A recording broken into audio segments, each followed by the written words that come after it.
My name is Cora, and I'm 32 years old. I never imagined my husband would betray me with my own sister, but that's exactly what happened.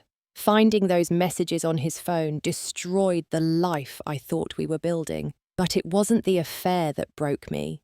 It was when he looked me in the eyes and called me damaged goods, saying my sister was twice the woman I'd ever be. What he didn't know was that his cruelty gave me the strength to fight back with evidence that would destroy everything he held dear. If you're watching this, drop a comment letting me know where you're from. Hit that like and subscribe button if you've ever had to rebuild your life after betrayal. Now let me tell you how I turned my greatest heartbreak into the power to reclaim my life. Growing up in a middle-class neighborhood on the north side of Chicago, I had what most would consider a normal childhood. Our family wasn't wealthy, but my parents worked hard to make sure we had everything we needed. My father was an electrician who often worked overtime, while my mother taught second grade at the local elementary school. Then there was my younger sister, Natalie. Just 4 years younger than me, we were close enough in age to share friends and interests, but different enough that comparison was inevitable. Throughout our childhood, there was always a sense of competition between us, though I tried not to feed into it. Where I was studious and careful, Natalie was spontaneous and charming. While I worked methodically toward my goals, Natalie seemed to attract opportunities effortlessly. Our parents tried their best not to play favorites, but the underlying tension was always there. Despite this, I loved my sister. We shared secrets, borrowed each other's clothes, and stood up for one another when needed. I genuinely believed that our bond was stronger than any rivalry. After high school, I pursued architecture at the University of Illinois. College wasn't easy. I worked part-time at a campus cafe to help with expenses while maintaining a full course load. Those years were a blur of blueprints, coffee stains, and late nights in the studio, but I loved every minute of it. Architecture combined my love of art with my need for structure and problem solving. I graduated with honors and quickly found a position at a small but respected firm in Chicago. I met Ryan at a housewarming party for a mutual friend 5 years ago.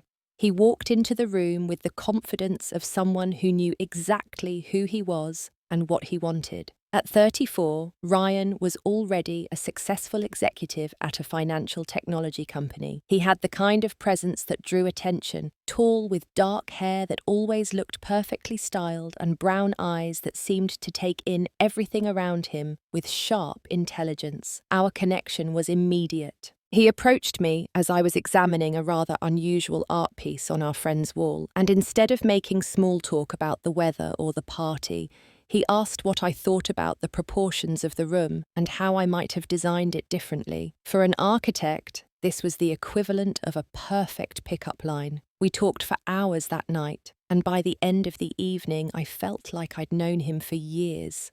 Ryan was articulate, ambitious, and seemed genuinely interested in my work and thoughts. When he asked for my number, there wasn't a moment of hesitation. Our relationship progressed quickly. Within 6 months, we were practically living together. By our 1-year anniversary, he proposed during a weekend trip to Lake Michigan. 18 months after we met, we were married in a beautiful ceremony with 150 guests. Looking back, there were warning signs I chose to ignore. Ryan's perfectionism extended beyond his work to every aspect of his life, including me. He had opinions about my clothes, my hair, even the way I organized my design materials. At first, I interpreted his suggestions as helpful and coming from a place of care. When he commented that a dress wasn't flattering, I told myself he just wanted me to look my best. When he reorganized my workspace because it was inefficient, I convinced myself he was supporting my career. His criticisms were always delivered with a smile or wrapped in a compliment.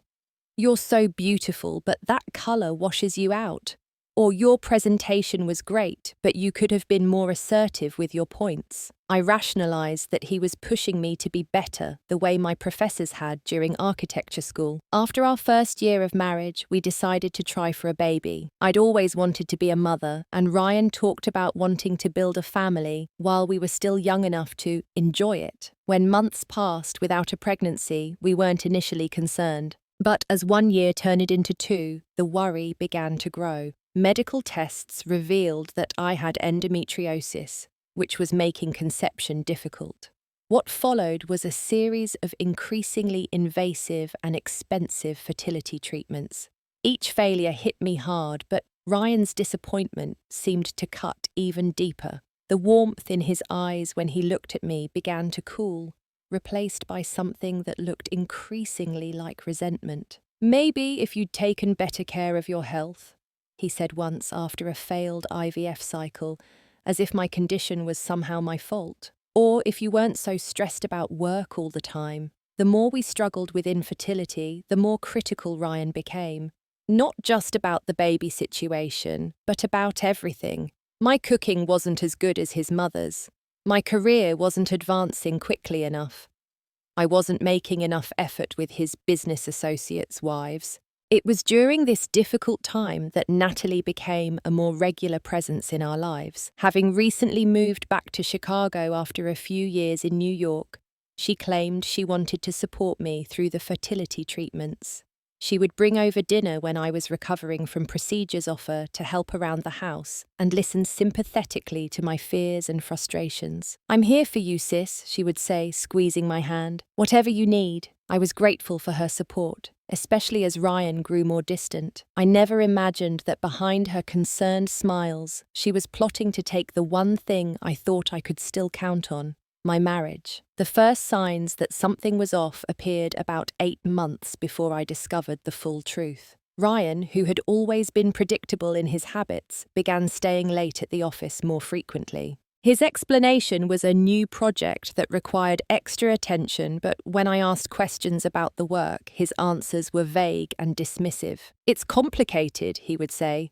"You wouldn't understand the technical aspects." This from the same man who had previously enjoyed explaining his work in detail, who had valued my insights even when they came from outside his industry. Around the same time, he changed the passwords on his phone and laptop. When I mentioned this casually, he claimed it was a new company security policy, a reasonable explanation, but something about the way he avoided eye contact made me uneasy. Our physical relationship, which had already suffered during the stress of fertility treatments, became nearly non-existent.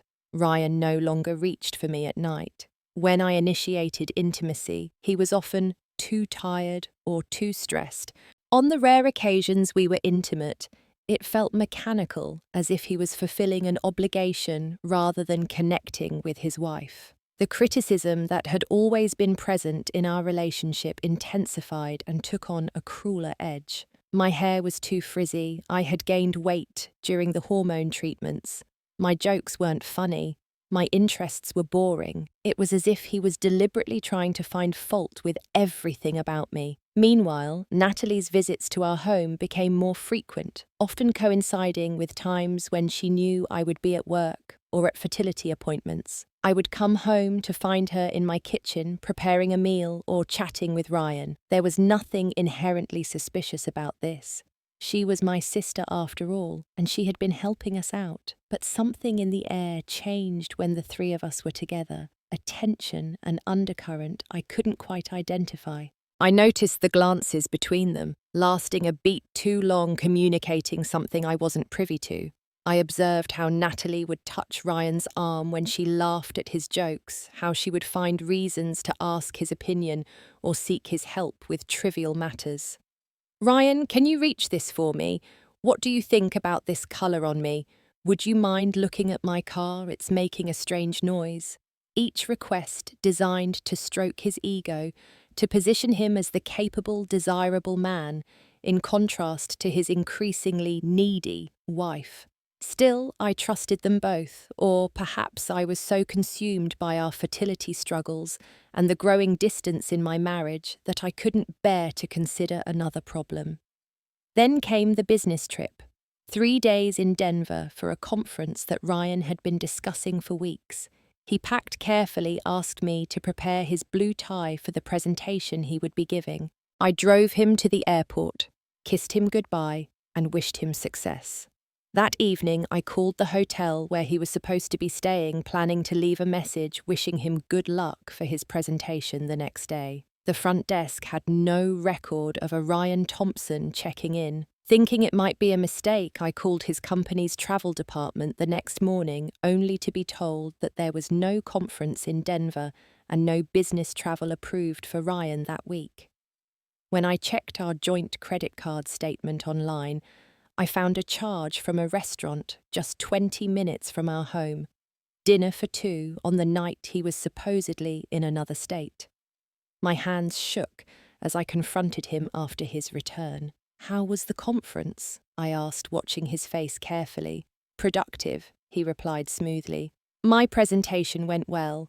"That's strange," I said, fighting to keep my voice steady. "Since your company says there was no conference and the hotel has no record of you. Care to explain the dinner charge at Giovanni's while you were supposedly in Denver?" His face went through a series of expressions.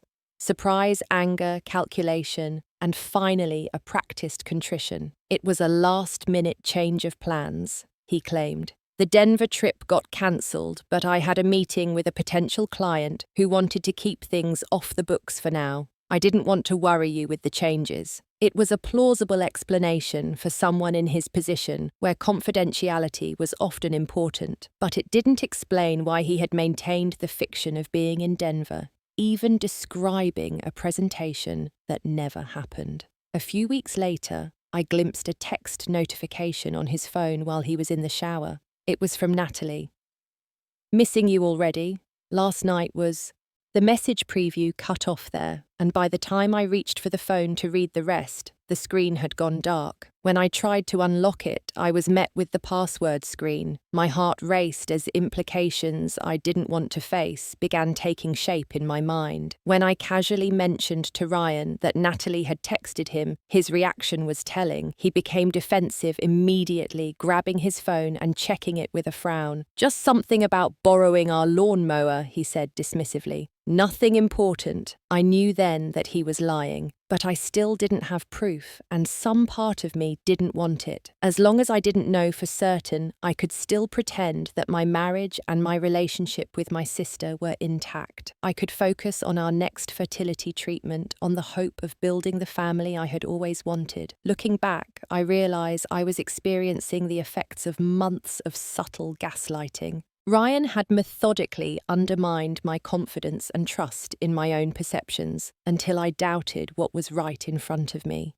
Each time I questioned something, he had a reasonable explanation. Each time I expressed concern, he made me feel irrational or paranoid. "You're so emotional lately," he would say. "It must be all those hormones from the treatments. Are you seeing a therapist? I'm worried about your anxiety. Maybe you're working too hard. You seem to be imagining problems." Gradually, I began to wonder if I was the problem, if my inability to conceive my stress about work, my emotional reactions were driving Ryan away. I tried harder to be more patient, more understanding, less demanding of his time and attention. I scheduled more fertility treatments, desperate to give him the child he wanted, to secure my place in his life. All while the evidence of his betrayal was growing, waiting for me to finally confront it. The day I discovered the truth started like any other. Ryan had left for work early, kissing me distractedly on the cheek before heading out the door. I was taking a rare day off, exhausted from our latest round of fertility treatments and the emotional toll of our increasingly strained marriage. As I was changing the sheets on our bed, Ryan's phone chimed from the nightstand. He had forgotten it, something that had never happened before. The notification showed a message from Natalie, and without thinking, I picked up the phone. Normally, the screen would have been locked, but in his haste to leave, Ryan had forgotten to enable the password protection after checking something earlier. The phone unlocked with a simple swipe, and I found myself staring at 6 months of messages between my husband, and my sister. My hands trembled as I scrolled through conversation after conversation, each message more devastating than the last. The exchanges started innocuously enough, friendly texts about family matters, Natalie asking Ryan for advice, Ryan complimenting Natalie on some achievement. But they quickly evolved into something more intimate. "I can't stop thinking about you," Ryan had written. "When can I see you again?" Natalie had replied. There were arrangements to meet at hotels, often scheduled during my fertility appointments. There were explicit photos that seared themselves into my memory. There were detailed descriptions of their encounters that made me physically ill. But worst of all were the messages where they discussed me. "She's in such a bad mood all the time," Ryan had complained. "Nothing I do is good enough." "It's all those hormones," Natalie had replied. "Plus, Cora's always been high-strung. Remember how she used to freak out over her grades in high school? Sometimes I wonder why I married her instead of someone more easygoing, someone like you.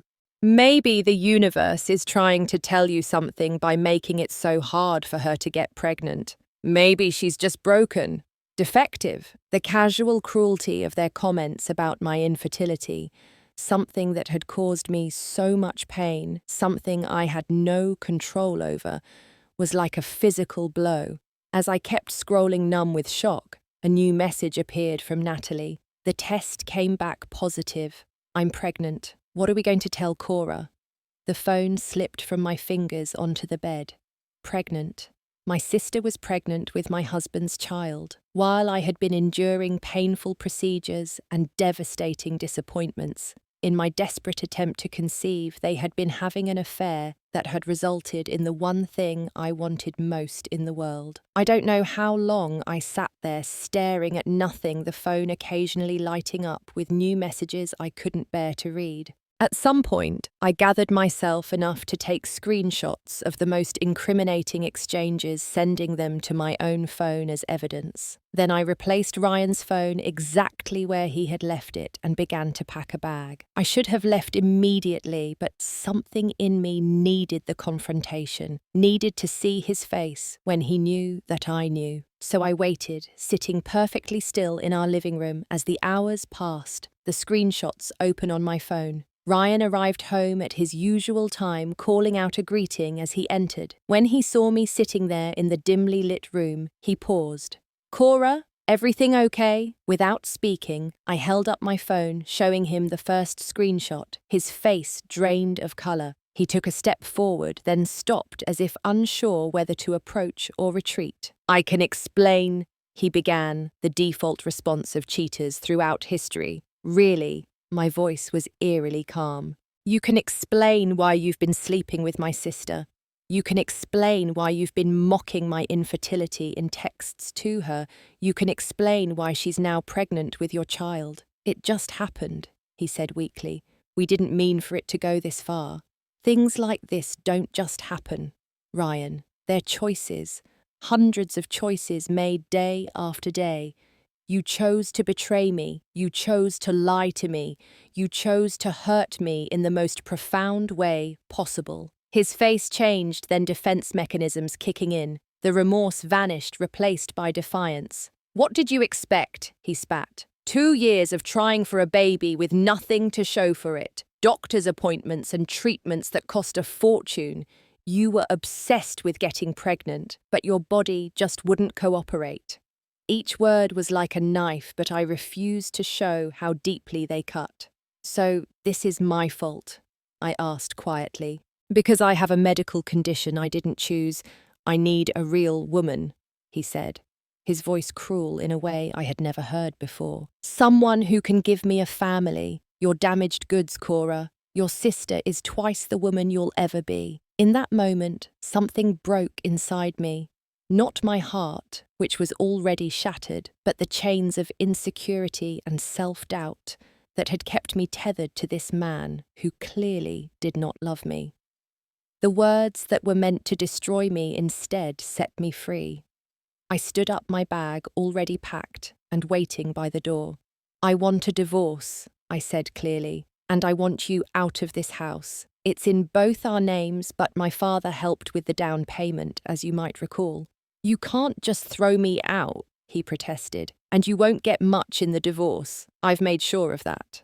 The threat was clear, but I was beyond caring about material things at that moment. "We'll see," was all I said as I walked out the door, not yet knowing how prophetic those two simple words would prove to be. The first night after discovering the affair, I checked into a hotel numb with shock and grief. I couldn't face going to my parents' house, not when I'd have to explain that their younger daughter was pregnant with their older daughter's husband's child. The very thought of saying those words out loud made me physically ill. The next morning, my phone exploded with calls and messages, Ryan alternating between apologies and threats, Natalie pleading for a chance to explain, claiming it wasn't what I thought. My mother, who had apparently already heard from Natalie, asking me to be reasonable and think of the baby. Only my father's message offered unconditional support. "Whatever you need, I'm here, no questions asked." That quiet support was what I clung to in the chaos that followed. My father helped me find a temporary apartment and connected me with Patricia Winters, one of the most respected divorce attorneys in Chicago. She was known for handling high-profile, contentious divorces with both discretion and ruthless efficiency. "Tell me everything," Patricia said during our first meeting, her eyes sharp behind elegant glasses. "And I mean everything, including things you might be embarrassed about or think aren't relevant. I need the full picture to protect you." So I told her about the affair, the pregnancy, the emotional abuse that had gradually increased over the years. I showed her the screenshots of the text messages, which she examined with a grimace. "These are damning," she agreed, "but infidelity alone won't get you much in Illinois, which is a no-fault divorce state. We need to look deeper. Financial misconduct, for instance, can significantly impact the division of assets." At her suggestion, I began gathering financial records, bank statements, investment accounts, credit card bills. What I found was disturbing. Over the past year, large sums had been transferred from our joint accounts to a private account I knew nothing about. Credit card statements showed expensive restaurant meals, hotel stays, and jewelry purchases that had never been for me. "He's been using our money to fund their affair," I told Patricia during our next meeting, including a weekend at the Peninsula that cost over $2,000. "That's financial misconduct," she confirmed, "and it strengthens our case considerably." Meanwhile, Ryan had hired his own attorney, a sharp-suited, aggressive man named Terrence Baldwin, who specialized in protecting the assets of wealthy businessmen during divorce. His opening offer was insulting. I would get a small cash settlement and none of the investment accounts or property. "He's claiming that your contributions to the marriage were minimal," Patricia explained, barely concealing her disgust. "That the house value increased due to his financial contributions, not your design work on the renovation, and he's trying to paint you as emotionally unstable due to the fertility treatments." The character assassination didn't stop with the legal proceedings. Ryan and Natalie had gone public with their relationship, presenting it as a love story rather than a betrayal.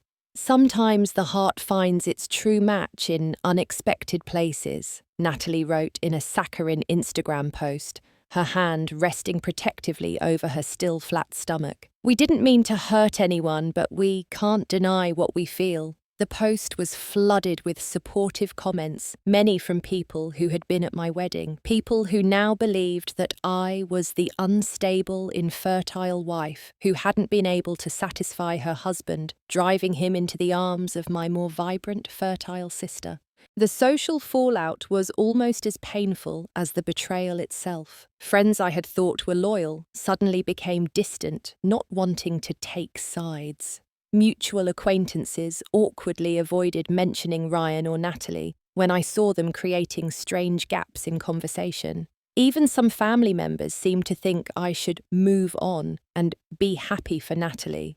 "She's always looked up to you," my mother said during one particularly difficult phone call. "Maybe this is her way of trying to be like you." "By sleeping with my husband," I responded, incredulous. "That's not admiration, Mum. That's betrayal." I'm just saying that there's a baby involved now, she countered. An innocent child who will be your niece or nephew. Don't you think you should try to make peace for the child's sake? Her words felt like a second betrayal. My own mother choosing the unborn child of an affair over the daughter who was clearly suffering. Only my father remained steadfastly in my corner, his quiet anger at Ryan and Natalie matching my own pain. As the divorce proceedings dragged on, Ryan's tactics became increasingly aggressive. His legal team submitted motions accusing me of withholding property, of causing the breakdown of the marriage through my obsession with getting pregnant, even of being aware of and tacitly approving the affair, a particularly cruel lie. Each accusation required a response, dragging out the process and increasing the legal fees. It was a tactic designed to wear me down, to make me accept less than I deserved, just to end the nightmare. And it nearly worked. After 3 months of legal battles, emotional upheaval, and social isolation, I was exhausted. The woman who looked back at me from the mirror each morning was a shadow of her former self, thin, pale, with dark circles under vacant eyes. I had taken a leave of absence from work, unable to focus on architectural designs, when my own life had collapsed so completely. Maybe I should just settle, I told Patricia during a particularly low moment. Take whatever he's offering and try to move on. She fixed me with a stern look. Is that what you really want? To let him win after what he did to you? Or do you want justice? I wasn't sure justice was possible anymore. But, as it turned out, fate had other plans. The turning point came on a rainy Tuesday afternoon, 4 months after I had discovered the affair. I was at a coffee shop near my temporary apartment, trying to work on a small freelance design project that a former colleague had sent my way more out of pity than need. Cora Thompson. I looked up to see a petite woman with curly red hair standing beside my table, a hesitant smile on her face. It's Amy Daniels, she said. I was Ryan's assistant at Klein Tech. We met at the company Christmas party last year. I vaguely remembered her. A quiet, efficient woman who had seemed intimidated by Ryan. Of course, I said, although my tone made it clear I wasn't particularly interested in chatting with anyone connected to my soon-to-be ex-husband. I heard about what happened, she said, her voice lowering. The divorce, I mean, and the situation with your sister. I began gathering my things, not wanting to discuss my humiliation with a stranger, but her next words stopped me cold. I quit working for Ryan 3 months ago. There are things you should know, things that might help you. Intrigued despite myself, I gestured to the empty chair across from me. I'm listening. Amy sat down, clutching her coffee cup nervously. Ryan isn't who you think he is. Or maybe you do know now, but it's worse than just the affair.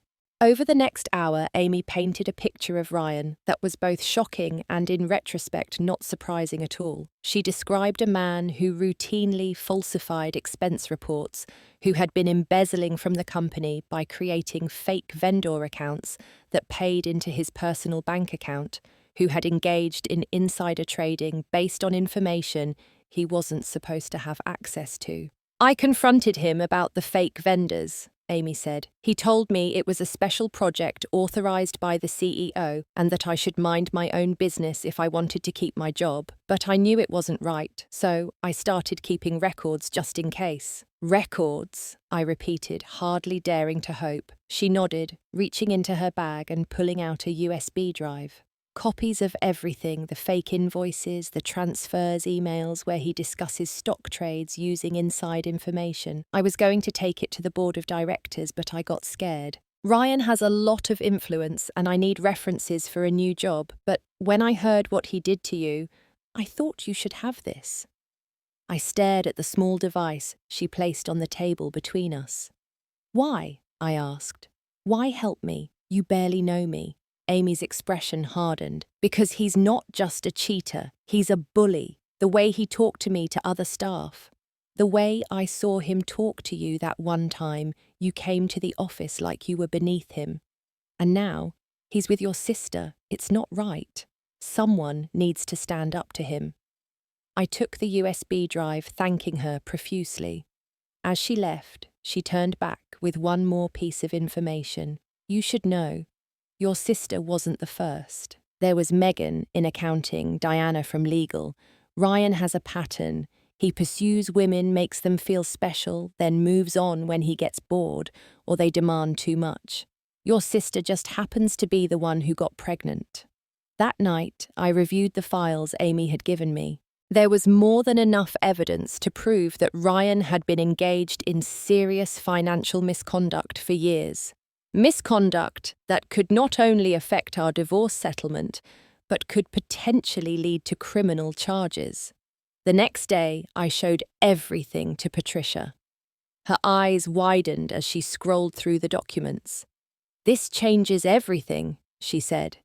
"Financial misconduct at this level will significantly impact the division of assets, and if his company or the SEC were to be made aware of these activities—" "I don't want to blackmail him," I said quickly. "That would make me no better than he is." "Not blackmail," Patricia corrected. "Leverage. There's a difference. We're not threatening to expose him if he doesn't pay you. We're simply making it clear that we're aware of his activities and that full financial transparency in the divorce is in everyone's best interest." With this new strategy in mind, we prepared to re-engage in the divorce negotiations. But before we could schedule a meeting, I received an unexpected visitor at my apartment. Natalie, now visibly pregnant at 5 months, stood at my door with tears streaming down her face. "Please," she begged, "we need to talk. Things are falling apart." Against my better judgment, I let her in. She collapsed onto my couch, her carefully applied makeup running in dark streaks down her cheeks. "Ryan's changed," she sobbed. "He's not the man I thought he was. He's controlling, critical. Nothing I do is right. The way he talks to me sometimes—" "Let me guess," I interrupted, feeling a strange sense of déjà vu. "He critiques your clothes, your cooking, the way you organize things. He makes comments that sound like compliments, but are actually insults. He gets annoyed when you ask questions about his work or his whereabouts." Her eyes widened. "How did you know?" "Because he did the same things to me," I said quietly. "That's who Ryan is. It wasn't about me and it isn't about you. It's about him and his need to control and belittle the people closest to him." Natalie wiped at her tears, smearing her mascara further. "He wants me to get rid of my apartment to move in with him before the baby comes. But he won't add my name to anything, not the house, not his bank accounts. He says I need to prove myself first, that he needs to be careful because of the divorce. But I'm carrying his child." I felt a complex mix of emotions: vindication, pity, and a lingering anger that couldn't be easily dismissed. "Why are you telling me this, Natalie? What do you want from me?" "He says you're trying to ruin him," she said, her voice dropping to a whisper. "That you're making outrageous demands in the divorce, that you're threatening to make things public that could destroy his career. He's scared, and when he's scared, he gets mean." So that was it. Ryan had sent her to soften me up, to appeal to my sisterly instincts or my concern for the baby. What things specifically did he say I'm threatening to make public? I asked carefully. Natalie looked confused. "I don't know exactly. Something about company finances. He just said you had found some sensitive information and were using it against him." I considered my next words carefully. This was my sister despite everything, and she was carrying a child who would be my niece or nephew, regardless of how they had been conceived. "Natalie, I'm going to give you some advice, not because you deserve it, but because I don't want to see anyone else suffer the way I have. Ryan is not a good man. He has done things, illegal things, that could land him in serious trouble. I have evidence of those things, and yes, I am using that evidence to ensure I get a fair divorce settlement. But I'm not the one you should be worried about. You should be worried about the man you've tied yourself to, who has already shown he's capable of profound betrayal, and who has a history of financial misconduct that could impact your future and your child's future." Her face paled. "What kind of illegal things?" "That's between Ryan and the authorities if it comes to that," I replied. "My advice to you is to start protecting yourself. Get everything in writing, save messages, document promises, and maybe consult an attorney of your own about establishing paternity and child support, because I don't think this fairy tale romance is going to have a happy ending. After Natalie left, I received a flurry of angry messages from Ryan, making it clear that her visit had not gone as he'd planned. He veered between threats and desperate attempts at reconciliation, suggesting at one point that we could work something out, where I would drop my excessive demands in exchange for unspecified considerations. I didn't respond to any of his messages. Instead, I forwarded them to Patricia, who added them to our growing file of evidence of Ryan's erratic and potentially harmful behaviour. The next day, Patricia and I put our plan into action. We requested an emergency meeting with Ryan and his attorney, citing new information relevant to the divorce proceedings. Ryan, likely thinking we were going to accept his latest lowball offer, agreed immediately. The conference room at Patricia's law firm was tastefully appointed with a large mahogany table and comfortable leather chairs. Ryan arrived with his attorney, Terence, both men exuding the confidence of those who believe they hold all the cards. "Let's make this quick," Terence began shuffling papers importantly. "My client has a busy schedule, and I believe we've made our position clear in previous communications." Patricia smiled thinly. "Yes, you have, and today we're going to explain why that position is no longer tenable." She slid a folder across the table, a compilation of the evidence Amy had provided, along with documentation of the funds Ryan had diverted from our joint accounts to pay for his affair with my sister. "What is this?" Ryan demanded, flipping through the pages with increasing agitation. "Evidence," I said simply, "of embezzlement, insider trading, financial misconduct, and the misuse of marital assets." Terence grabbed the folder, scanning the contents with growing alarm. "Where did you get this information?" he asked sharply. "That's irrelevant," Patricia replied. "What matters is that we have it, and it's authentic. We've verified the transactions and the timeline." Ryan's face had turned an alarming shade of red. "This is blackmail," he spat. "No," Patricia corrected calmly. "This is disclosure of relevant financial information that impacts the equitable distribution of marital assets.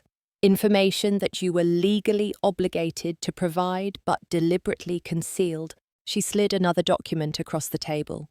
"Our revised settlement proposal. Ms. Thompson is entitled to half of all marital assets, including those Mr. Thompson has hidden or diverted. She is also entitled to the family home given Mr. Thompson's extensive financial misconduct. These terms are non-negotiable." Terence scanned the document, his expression grave. "We need to discuss this privately," he said, standing abruptly and gesturing for Ryan to follow him out of the room. When they returned 20 minutes later, the shift in power dynamics was palpable. Ryan wouldn't meet my eyes, and Terence's previous aggression had given way to a forced professionalism. "We're prepared to accept these terms," Terence announced, with the understanding that the information in this folder remains confidential. "We have no intention of making this public," Patricia assured them, "provided the divorce proceeds smoothly from this point forward."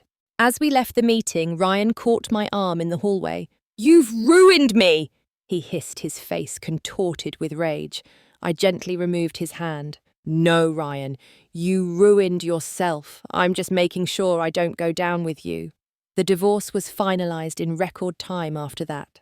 I received the house half of all identified assets, including those Ryan had tried to hide, and a substantial cash settlement.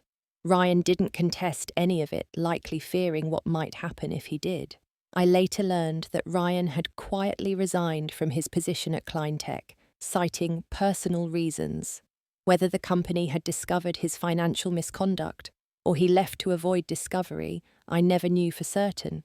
What I did know was that without his executive salary, and with the substantial settlement he had to pay me, his lifestyle with Natalie had to change dramatically. As for Natalie, she discovered what I had already learned, that Ryan's charm was a thin veneer over a deeply selfish and controlling nature. The pregnancy that was supposed to secure her place as the better choice became a source of resentment for Ryan, who complained about the expenses and limitations a baby would bring. Their relationship began to publicly unravel around the time my divorce was finalized. Natalie's social media posts shifted from glowing declarations of love to vague statements about challenging times and staying strong for my child. Mutual friends reported increasing arguments between them, often ending with Ryan storming out. 2 weeks before Natalie's due date, she called me in tears. Ryan had left her alone in the apartment they had rented, far less impressive than our marital home, claiming he needed space and would be staying at a hotel for a few days. He hadn't returned any of her calls or messages for over 24 hours. Despite everything, she was still my sister, and the baby she was carrying was innocent in all of this. I went to her apartment, finding her distraught and frightened. "I'm so sorry, Cora," she sobbed, as I held her awkwardly, her pregnant belly between us. "I was so stupid, so selfish. I thought he loved me, that I was special, but I was just available, convenient." "I know," I said quietly. "That's how he operates." "What am I going to do?" she asked, panic in her voice. "The baby is coming soon, and I can't afford this place on my own. Mum and Dad are barely speaking to me. I have no one." In that moment, I made a decision that surprised even me. "You have me," I said. "Not because you deserve my help, but because that's my niece or nephew, and they deserve to be safe and cared for." I helped Natalie move back into our parents' house, mediating the tense conversations between her and our father, who was still angry on my behalf, but softened at the sight of his distraught younger daughter. I accompanied her to her final prenatal appointments, when it became clear that Ryan had essentially abandoned her and the pregnancy he had once used to prove his virility. When my niece Emma was born, I was there in the delivery room, holding Natalie's hand through her labour. Ryan arrived at the hospital 6 hours after being notified, stayed long enough for a few photos, then left claiming an important business meeting that couldn't be rescheduled. In the months that followed, Ryan's involvement in Emma's life was sporadic at best. He would appear for brief visits bearing expensive gifts, but offering little in the way of actual support or care. He fought Natalie's attempts to establish formal child support, dragging out the legal process just as he had with our divorce. Meanwhile, I was rebuilding my life from the ashes of betrayal. The substantial divorce settlement gave me financial security and the freedom to be selective about my work. I chose to leave the architecture firm where I had worked before the divorce, too many colleagues there having witnessed my humiliation and chosen sides. Instead, I established my own small design consultancy focusing on sustainable residential architecture. It was challenging to start over professionally at 32, but also liberating. For the first time in years, I was making decisions based solely on what I wanted, not what would please someone else. I also decided to move forward with my dream of becoming a mother, this time on my own terms. I consulted with a new fertility specialist who took my endometriosis seriously and developed a treatment plan that addressed the underlying condition before attempting conception. I began the process of selecting a sperm donor, no longer tying my worth as a woman to my ability to conceive, but still honouring my desire to nurture a child. The journey of healing wasn't linear. There were days when the betrayal felt as fresh as the moment I had discovered those messages, when the memory of Ryan's cruel words, "damaged goods," echoed in my mind. But there were also days of profound peace and clarity, when I recognized how fortunate I was to be free of a man who had never truly valued me. And somewhat to my surprise, there was a gradual reconciliation with Natalie, not a return to the closeness we had once shared. Too much had been broken for that, but a new, more cautious relationship built around my love for my niece and Natalie's genuine remorse.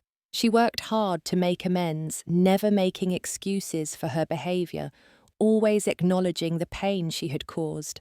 "I was always so jealous of you," she confessed one day as we watched Emma playing in my parents' backyard. "You were so focused, so disciplined. You knew what you wanted. and you worked for it. Nothing came easy for you, but you never gave up. I wanted that kind of strength, but I took the easy way instead. I took what was yours instead of building something of my own.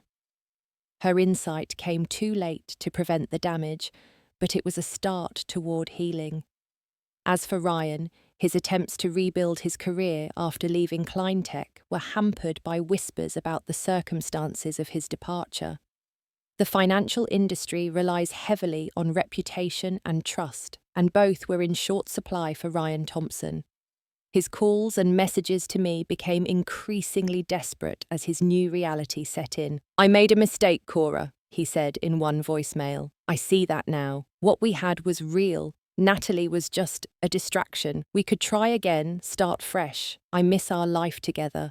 But there was no going back. The woman who had trembled under his criticism, who had accepted his subtle cruelties as the price of his love, no longer existed. In her place was someone stronger, someone who understood her own worth, someone who would never again accept being called damaged goods by a man who had proven himself to be fundamentally damaged at his core. 6 months after my divorce was finalized, I received an offer for a significant architectural project, the design of a women's health and fertility center funded by a non-profit foundation dedicated to advancing research and treatment for conditions like endometriosis. It was exactly the kind of meaningful work I had always wanted to do, a chance to create a space of healing for women facing challenges similar to my own. The day I signed the contract for the project, I treated myself to dinner at an upscale restaurant downtown, alone but not lonely.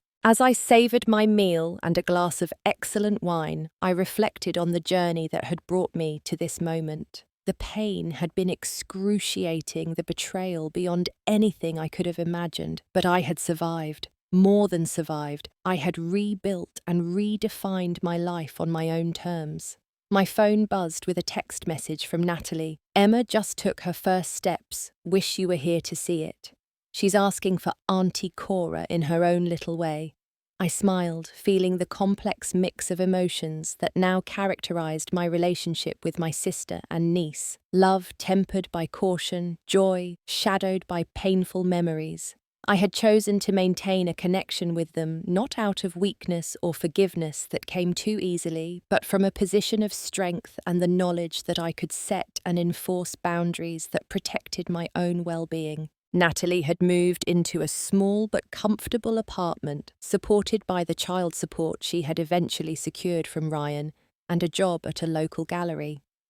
She was working hard to be a good mother to Emma, and to rebuild the trust she had shattered with her choices. It was a long road, but she was walking it with determination. Ryan's occasional attempts to re-enter my life had finally ceased about 2 months earlier, after I had made it abundantly clear that there was no possibility of reconciliation. Last I heard, he had moved to another state, presumably to escape the reputation that now followed him in Chicago. As I finished my dinner, a man at a nearby table caught my eye and smiled. He was attractive in an understated way, with kind eyes and an air of quiet confidence. Under different circumstances, I might have smiled back, perhaps been open to a conversation, but I wasn't ready for that yet. My focus was on healing, on building my career, and on preparing for the possibility of motherhood on my own terms. For now, that was more than enough. I had learned that I was complete on my own, that my worth wasn't determined by a man's assessment or by my ability to bear children. The cruel words that had once cut so deeply, damaged goods, now seemed laughable. If anything, I had emerged from the crucible of betrayal, refined stronger and more authentically myself than ever before. Walking back to my car that evening, I felt a sense of peace that had been elusive for so long. The path forward wasn't perfectly clear, but I was no longer afraid of the unknown. Whatever challenges lay ahead, I would face them with the knowledge that I had already survived the worst betrayal imaginable, and had not just endured, but thrived. Ryan and Natalie's actions had been meant to diminish me, to reduce me to the role of victim in their love story. Instead, their betrayal had ultimately set me free from a marriage that had slowly been poisoning me, from a sister relationship based on unhealthy competition, and most importantly, from the belief that I needed someone else's validation to be whole. The evidence that had destroyed Ryan's carefully constructed facade hadn't just secured me a fair divorce settlement, it had revealed the truth of who he was, who we had been together, and who I could be on my own. And that perhaps was the most valuable outcome of all. Have you ever had to rebuild your life after betrayal? How did you find your strength in the aftermath? Share your story in the comments below. If this resonated with you, please hit that like button and subscribe to hear more stories of resilience. And if you know someone who's struggling to find their worth after betrayal, share this with them. Sometimes knowing we're not alone in our pain is the first step toward healing. Thank you for listening to my journey, and remember, your worth is not determined by those who failed to see it. You are enough exactly as you are.